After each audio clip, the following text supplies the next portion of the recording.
Praise Lord, जय मसीह की। मैं स्टैनली मैकवान, मेरे YouTube channel Hindi Gujarati Bible study में आपका स्वागत है। मेरे चैनल को आज अभी इसी वक्त आप सब्सक्राइब कर लीजिए और परमेश्वर के ज्ञान में आप बढ़ते जाओ। आने वाले दिनों में बहुत सारी बीमारियां फैलने वाली है, बहुत सारे भूकंप होने वाले हैं और बहुत सारी विपत्तियां आएगी शैतान की ओर से। और प्रकाशित वाक्यों में जो लिखा है वो सारी विपत्तियां आने वाली है, लेकिन उसे कहते हैं महाक्लेश काल। क्या महाक्लेश काल परमेश्वर अपने लोगों के लिए रखेंगे? क्या महाक्लेश काल में परमेश्वर के लोग होंगे? क्या परमेश्वर अपने लोगों को बचाएंगे नहीं? क्या परमेश्वर अपने लोगों को ऊपर नहीं उठा लेंगे, मतलब कि रैप्चर नहीं कर देंगे? लोग क्या कहते हैं और बाइबल क्या कहता है, रैप्चर पहले या क्लेश काल पहले? पूरे सबूतों के साथ। लेकिन आप भी जान लो आदों में से पहले क्या है, और जो कुछ है वो जानने के लिए मेरे साथ लगातार इस वीडियो में अंत तक बने रहो।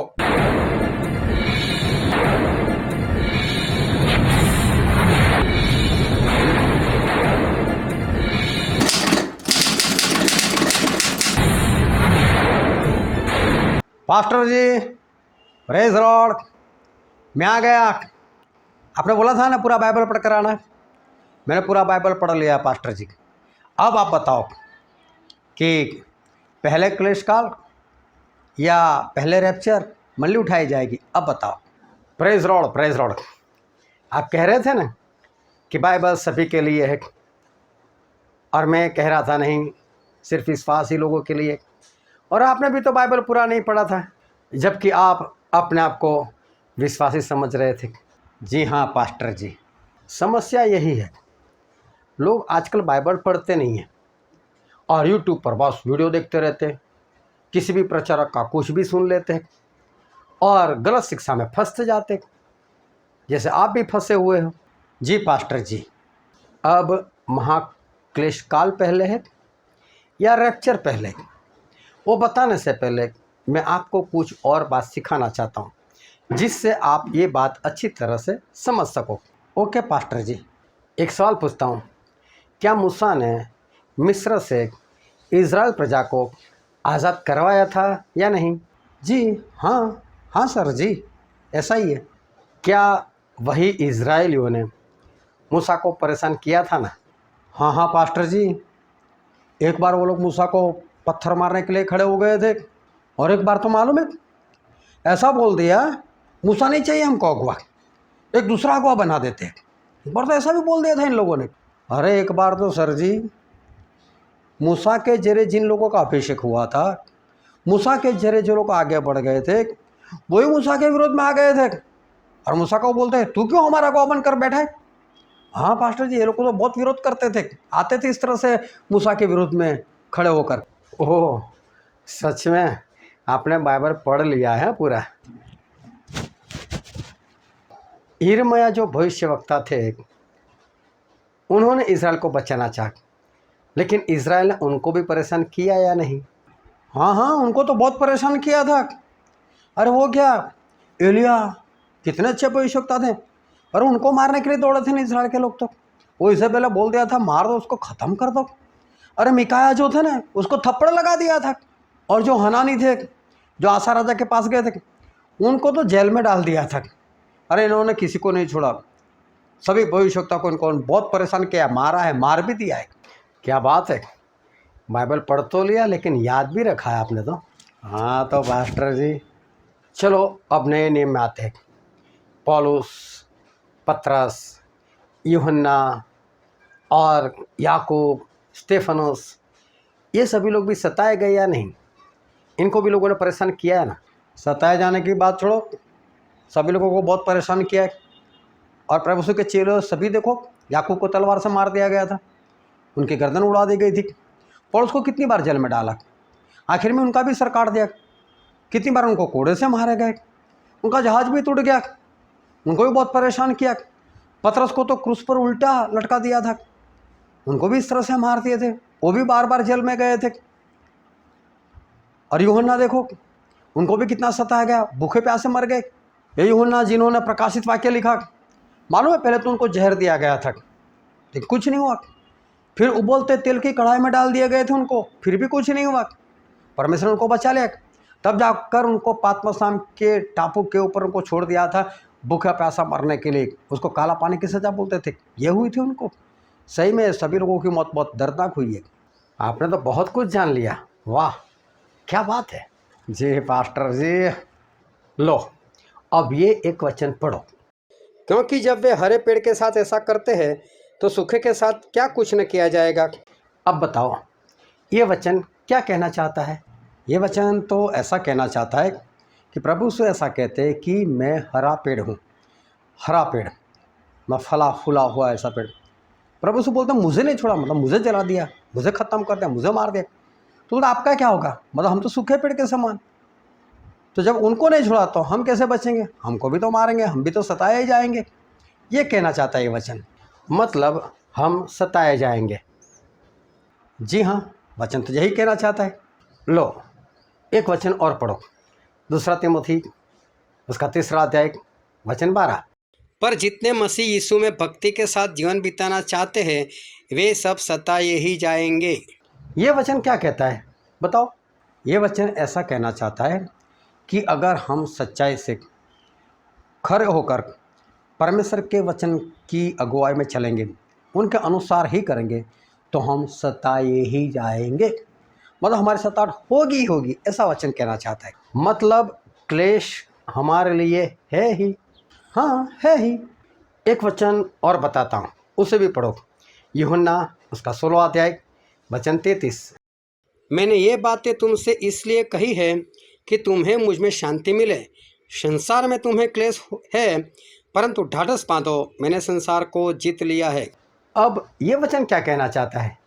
ये वचन ऐसा कहना चाहते हैं, प्रभु यीशु हमसे ऐसा कहते कि इस दुनिया में क्लेश है ही है, लेकिन फिक्र मत करो, मैंने इस संसार को जीत लिया है, मतलब आपको बचाऊंगा, लेकिन क्लेश तो है ही है, ऐसा परमेश्वर कहना चाहते। क्लेश है मतलब महाक्लेश काल पहले ही है।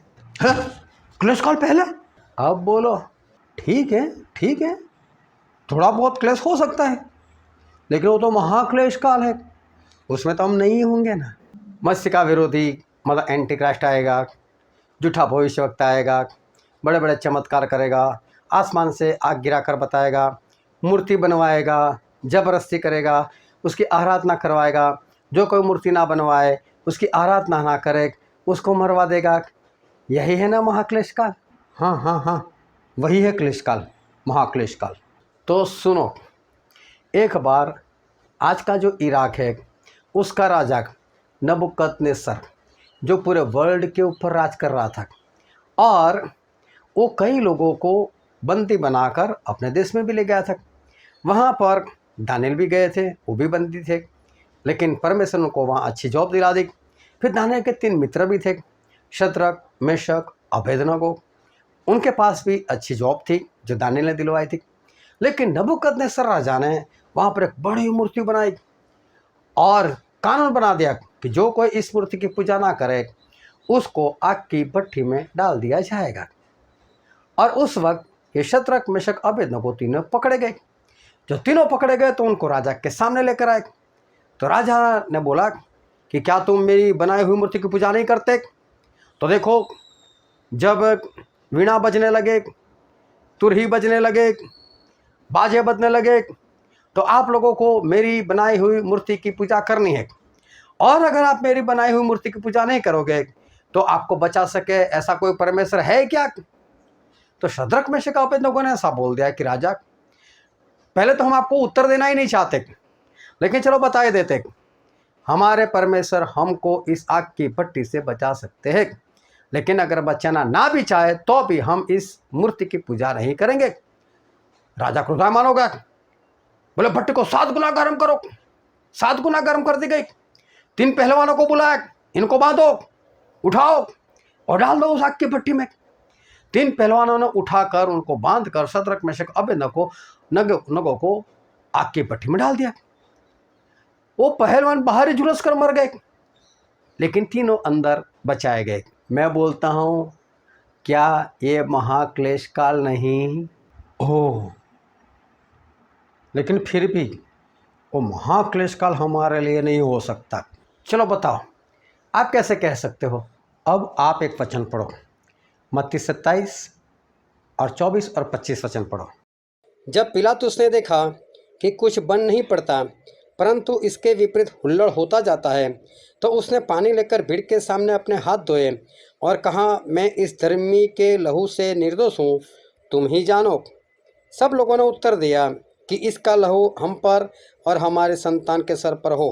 अब बोलो, क्या कहना चाहते हो? जब पिलातुस ने प्रभु यीशु के बारे में जाना कि प्रभु यीशु निर्दोष है, उन्होंने कोई गुनाह किया ही नहीं, तो उन्होंने प्रभु यीशु को छोड़ना चाहा। और जब प्रभु यीशु को छोड़ना चाहा तो लोगों ने चिल्लाया, नहीं नहीं, उसको क्रूस पर मार दो, उनको क्रूस पर मार दो। तो पिलातुस ने बोला, मुझे तो इसमें कोई गुनाह ही नजर नहीं आता, तो फिर मैं क्यों मारूं? तो फिर उन्होंने मना कर दिया, मैं नहीं मारूंगा। फिर उन्होंने अपने हाथ धो दिए और हाथ धोकर ऐसा बोला कि यीशु मसीह का लहू मेरे सर के ऊपर नहीं। तब पूरे इजराइल लोगों ने क्या बोला मालूम है? बोले, उनका लहू हमारे सर के ऊपर और हमारी संतान के सर के ऊपर। उन्होंने खुद ये गुनाह अपने ऊपर ले लिया। तो इसका मतलब यह है कि महाक्लेश काल हमारे लिए नहीं, महाक्लेश काल तो इजराइल लोगों के लिए पास्टर जी, हमारे लिए नहीं, इजराइल के लिए ये महाक्लेश काल है। पवित्र आत्मा आने के बाद पतरस ने जो सबसे पहला प्रचार किया था, अभी तो आपने बाइबल पूरा पढ़ लिया है, क्या वो प्रचार याद है आपको? जी हाँ, याद है। तो बताओ, जब 50वां दिन आया था ना, तो पवित्र आत्मा हमेशा के लिए उतारे गए थे और हमेशा के लिए उतारे गए थे और 50वें दिन का पर्व, पेंटेकोस्ट का पर्व लोग मना रहे थे। और पतरस और सारे लोग बाहर निकले, सभी लोग अन्य भाषा में प्रचार करने लगे। तब किसी ने ठट्ठा किया कि इन लोगों ने कोई नया शराब पिया है, इसलिए हमारी भाषा में बोल रहे। तब पतरस ने सभी के बीच में खड़ा होकर उनके बीच में प्रचार किया। और ये वो लोग थे जिन्होंने प्रभु यीशु को मार दिया था, वो लोग थे। उनके बीच में पतरस ने प्रचार की शुरुआत ऐसे की कि आप इजराइल लोग सुनो, आप ऐसा समझते हो कि हमने कोई शराब पिया है? अभी तो दिन शुरू हुआ है, इतना सुबह सुबह कौन पीता है? हमने कोई शराब वगैरह नहीं पिया। लेकिन ये तो योएल भविष्य वक्ता ने जो बात की थी, जो भविष्यवाणी की थी कि अंतिम दिनों में मैं पवित्र आत्मा को हमेशा के लिए सभी मनुष्यों पर उंडेलूंगा। ये तो वही बात है, मतलब अंतिम दिन शुरू हो चुके। और इजराइल वालों सुनो, तुमने यीशु मसीह को मार दिया ना, तुमने उनको ख़त्म कर दिया ना, लेकिन मालूम है तीसरे दिन यीशु मसीह जिंदा उठे, हमने उनको देखा है, हम उनके गवाह है। और मालूम है वही यीशु अब न्याय करने के लिए आने वाले। तब आपका क्या होगा? आप कैसे बचोगे? ऐसा प्रचार ये पतरस ने उन लोगों को किया था। जब प्रचार खत्म हो गया तब क्या हुआ था वो पता है? हाँ हाँ पता है, बाइबल पूरा पढ़ा है अभी तो, सब जानता हूँ मैं। फिर वो भी बताओ। लोग पतरस के पास आए और मैं वचन पढ़कर बताता हूँ आपको। प्रेरितों के काम उसका 2 अध्याय वचन 37 और 38। तब सुनने वालों के हृदय छिद गए और वे पतरस और शेष प्रेरितों से पूछने लगे कि हे भाइयों, हम क्या करें? पतरस ने उनसे कहा, मन फिराओ और तुम में से हर एक अपने अपने पापों की क्षमा के लिए यीशु मसीह के नाम से बपतिस्मा ले, तो तुम पवित्र आत्मा पाओगे। उन लोगों ने आकर पतरस से ऐसा पूछा कि पतरस अब हम क्या करें? क्योंकि पतरस ने प्रचार किया, इन लोगों को प्रचार सच्चा लगा, उनके हृदय छिद गए। तो पतरस के पास आया, पतरस अब हम क्या करें? तो पतरस ने उनको ऐसा बोला, मन फिराओ और अपने अपने पापों की क्षमा के लिए बपतिस्मा लो, ताकि तुम्हें पवित्र आत्मा दिए जाएंगे। ये हुआ था, ऐसा हुआ था प्रचार के बाद। काफ़ी जान गए आप, हाँ?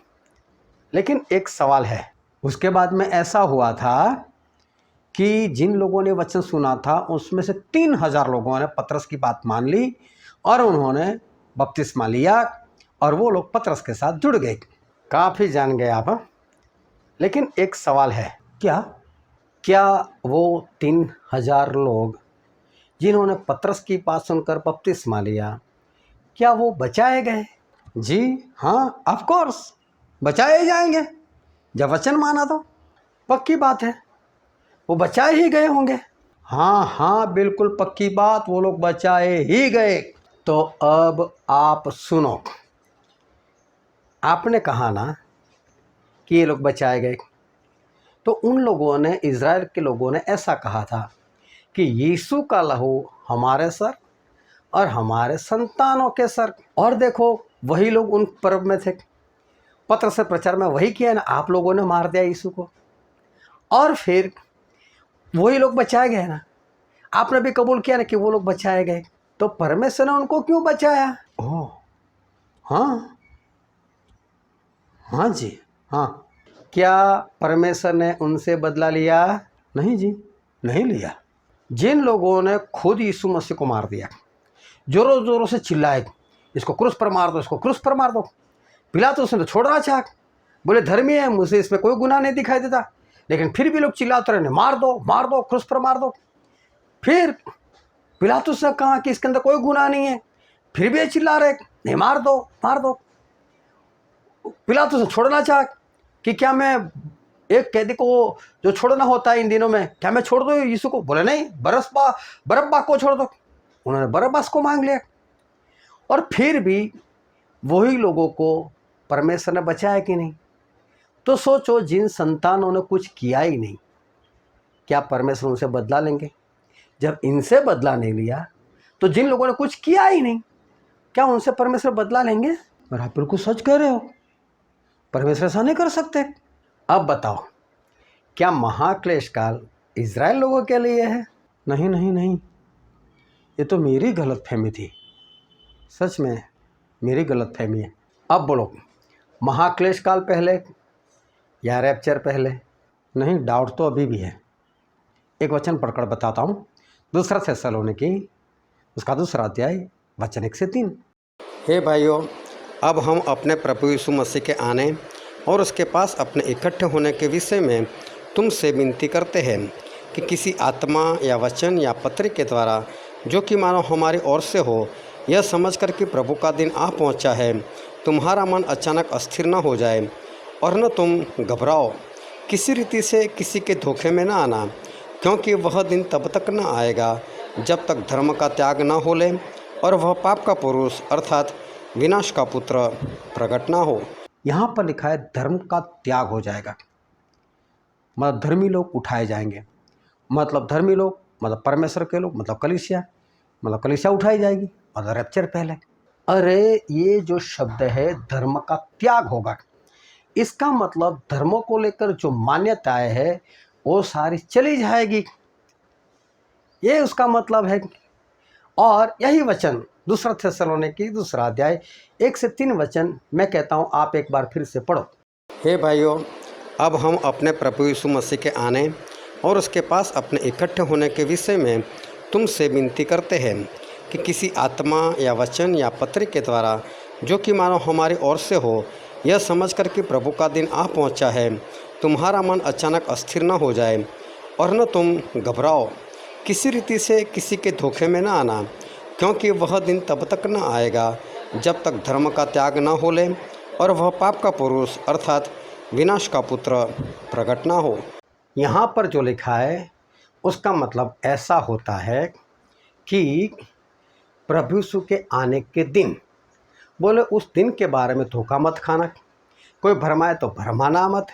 और मेरी पत्री से पौलुस कहते उससे भी इधर उधर मत हो जाना, घबराना नहीं, क्योंकि वो दिन तब तक नहीं आएगा जब तक धर्म का त्याग ना हो, मत धार्मिक मान्यताएं बदली ना जाए, और पाप का पुरुष मतलब कि विनाश का पुत्र प्रकट ना हो।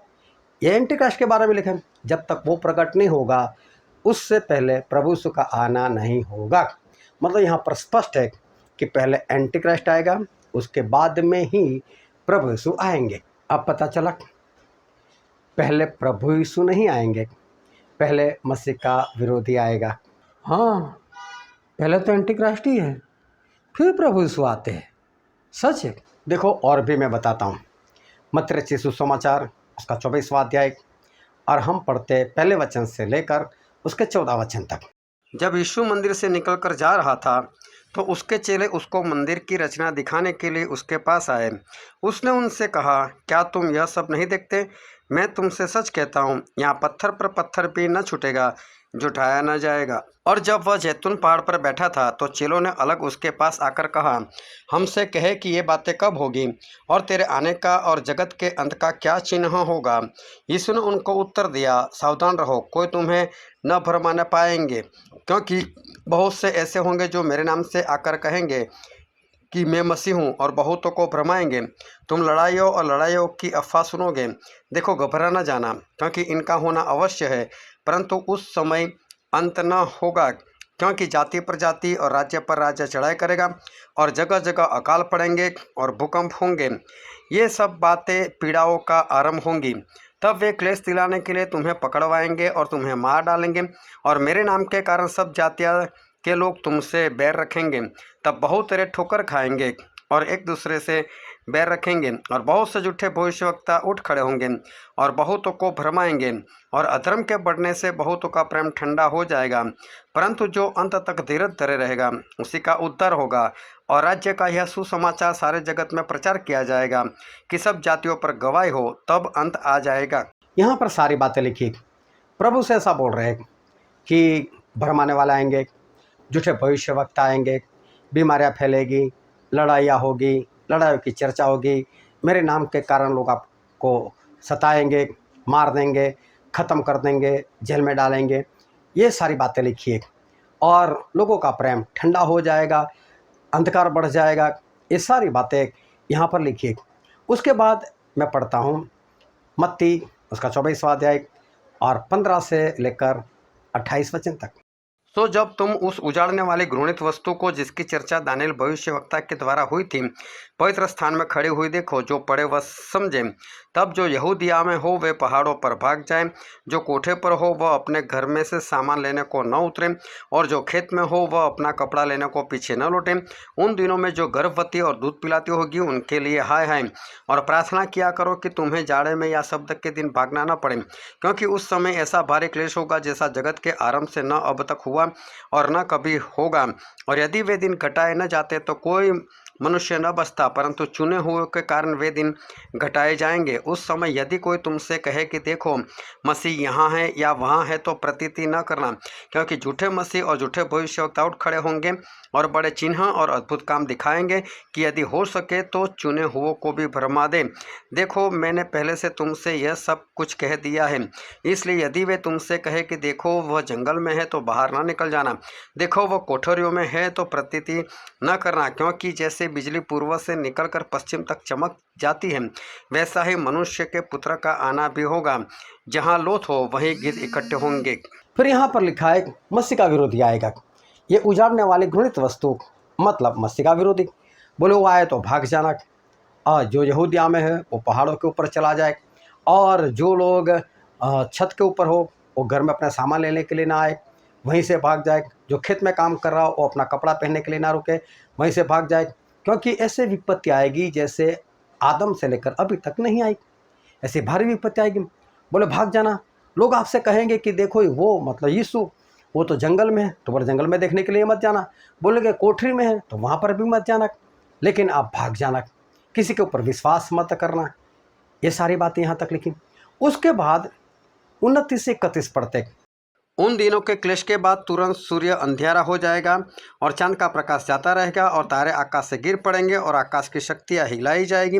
तब मनुष्य के पुत्र का चिन्ह आकाश में दिखाई देगा, और तब पृथ्वी के सब कुलों के लोग छाती पीटेंगे और मनुष्य के पुत्र को बड़ी सामर्थ और ऐश्वर्य के साथ आकाश के बादलों पर आते देखेंगे। और वह तुरही के बड़े शब्द के साथ अपने दूतों को भेजेगा, और वे आकाश के इस छोर से उस छोर तक चारों दिशा से उसके चिन्हों को इकट्ठा करेंगे। तो ऐसा लिखा है कि ये सारी विपत्तियों के बाद, ये सारे क्लेश काल के बाद सूरज अंधेरा हो जाएगा, चांद अपना प्रकाश नहीं देगा, और तब मनुष्य के पुत्र मतलब प्रभु यीशु के निशान आकाश के बादलों पर दिखाई देगी। अभी मैं बोलता हूँ, ये जो प्रभु यीशु ने भविष्यवाणी बताई 1 से लेकर 14 तक, कहीं पर प्रभु यीशु ने ऐसा बोला मैं बीच में गैप रखूँगा, लड़ाइयाँ होगी फिर अच्छे दिन आएंगे, बीमारियाँ आएंगे फिर अच्छे दिन होंगे, झूठे भविष्यवक्ता आएंगे फिर अच्छे दिन होंगे, ऐसा कुछ पता है नहीं। लगातार चल रहा है, ये सब कुछ चलता होगा और मसीह का विरोधी आ जाएगा। उसमें तो बहुत सारी विपत्तियाँ हैं, पूरा क्लेश काल है। क्या प्रभु यीशु ने बोला बीच बीच में कहीं पर गैप होगी, थोड़ी शांति मिल जाएगी, मैं आ जाऊँगा, ऐसा करूँगा वैसा करूँगा। लेकिन 29 वचन में क्या लिखा है? फिर इस सारे क्लेश काल के बाद प्रभु यीशु के निशान आसमान में दिखाई देंगे। तो यहाँ पर कहीं भी किसी भी तरह का गैप नहीं है, ये लगातार चलता रहेगा और आखिर में क्लेश काल के बाद ही प्रभु यीशु का निशान दिखाई देने वाला है। हाँ, आपकी बात सही है, बीच में कहीं भी रैप्चर की बात तो दिखाई नहीं देती, है ही नहीं। और भी मैं बताता हूँ आपको, प्रकाशित वाक्य उसका अध्याय 13 और वचन 7। और उससे यह अधिकार दिया गया कि पवित्र लोगों से लड़े और उन पर जय पाए, और उससे हर एक कुल और लोग और भाषा और जाति पर अधिकार दिया गया। ये मसीह का विरोधी पवित्र लोगों को मार रहा है। ये पवित्र लोग कौन है? अगर रैप्चर हो चुका था, परमेश्वर के लोग उठाए गए थे, ये पवित्र लोग कहाँ से आए? मुझे बताओ, ये पवित्र लोग कौन है? अगर मंडली उठाई गई थी तो ये पवित्र लोग कैसे रह गए? बिल्कुल सही बात है। फिर और बताता हूँ, प्रकाशित वाक्य उसका अध्याय 13 वचन 14 और 15। और उन चिन्हों के कारण जिन्हें उस पशु के सामने दिखाने का अधिकार उसे दिया गया था, वह पृथ्वी के रहने वालों को इस प्रकार भ्रमाता था कि पृथ्वी के रहने वालों से कहता था कि जिस पशु को तलवार लगी थी वह जी गया है, उसकी मूरत बनाओ। और उसे उस पशु की मूरत में प्राण डालने का अधिकार दिया गया कि पशु की मूरत बोलने लगे, और जितने लोग उस पशु की मूरत की पूजा न करें उन्हें मरवा डाले। ये झूठा भविष्यवक्ता ऐसा बोलता है कि मसीह के विरोध की मूर्ति बनाओ और जो कोई उसकी मूर्ति की पूजा ना करे उसको मार दो। तो कौन ऐसे लोग होंगे जो मूर्ति नहीं बनवाएंगे? कौन ऐसे लोग हैं जो उसकी मूर्ति की पूजा नहीं करेंगे? अगर रैप्चर हो गया होता, मंडली वाले नहीं होते, तो सारे शैतान के रह गए। तो फिर ये लोग कौन हैं? कौन होंगे जो मसीह के विरोधी की मूर्ति नहीं बनाएगा और उसकी आराधना नहीं करेगा? वो तो परमेश्वर के ही लोग हैं, मंडली ही है। मतलब परमेश्वर के लोग, मंडली महाक्लेश काल में है या नहीं है? हाँ जी, स्पष्ट है, परमेश्वर के लोग, मंडली महाक्लेश काल में है ही है, दिखाई देता है। और भी बताता हूँ, प्रकाशित वाक्य उसका अध्याय 13 वचन 16 और 17। और उससे छोटे बड़े धनी कंगाल स्वतंत्र दास सबके दाहिने हाथ या उनके माथे पर एक एक छाप करा दी कि उसको छोड़ जिस पर छाप अर्थात उस पशु का नाम या उसके नाम का अंक हो और कोई लेन देन ना कर सके।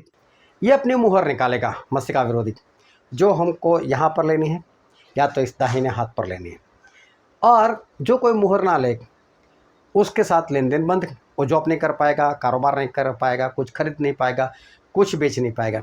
मैं बोलता हूँ ये कौन लोग होंगे जो इसकी मुहर नहीं लेंगे? ये कैसे लोग हैं? क्या एंटीक्राइस्ट के लोग हैं?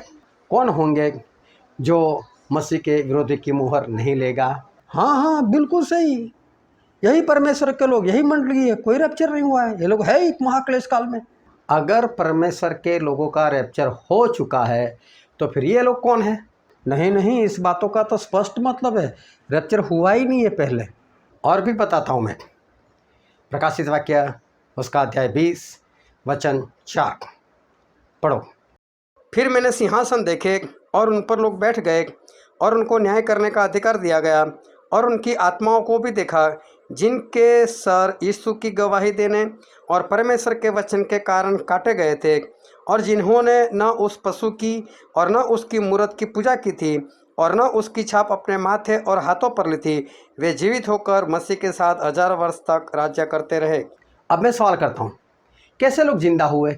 ऐसे लोग जिंदा हुए कि जो परमेश्वर की वचन की गवाही के कारण और परमेश्वर की आज्ञा मानने के कारण जिनके सर काट दिए गए थे वो, और दूसरे वो लोग जिंदा हुए थे कि जिन्होंने मसीह के विरोधी की मूर्ति की पूजा नहीं की थी और बनवाई भी नहीं थी और उसकी मुहर भी नहीं ली थी।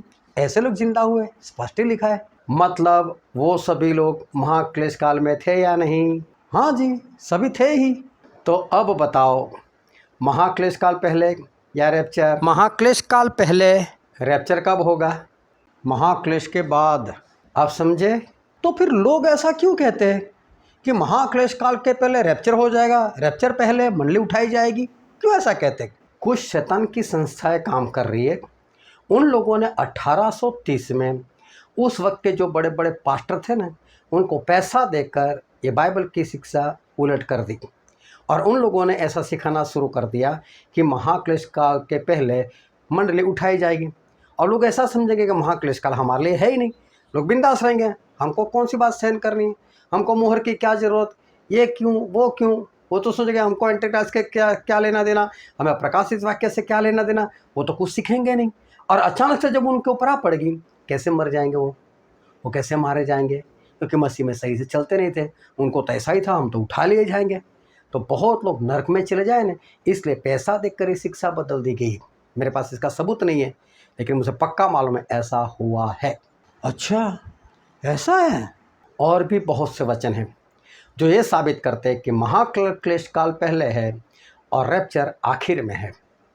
क्या बताऊं मैं उन सभी को? पास्टर जी, अब शर्मिंदा मत करो, ये मेरी गलत फहमी थी, मैं गलत ट्रैक पर था। मैं लोगों की बातों के ऊपर विश्वास किया था जो बाइबल में थी ही नहीं। मैं समझ गया महाक्लेश काल पहले, मंडली उसमें है ही, हमें उसके लिए तैयार होना ही होना है। बहुत सारी बातें हैं, बहुत सारी बातें। सच में मैं गलत था, मैं झूठा था, मैं गलत फहमी में था। आपने मेरी सारी गलत फहमी दूर कर दी, आपका धन्यवाद। परमेश्वर आपको आशीष दे, आपको भी परमेश्वर बहुत आशीष दे।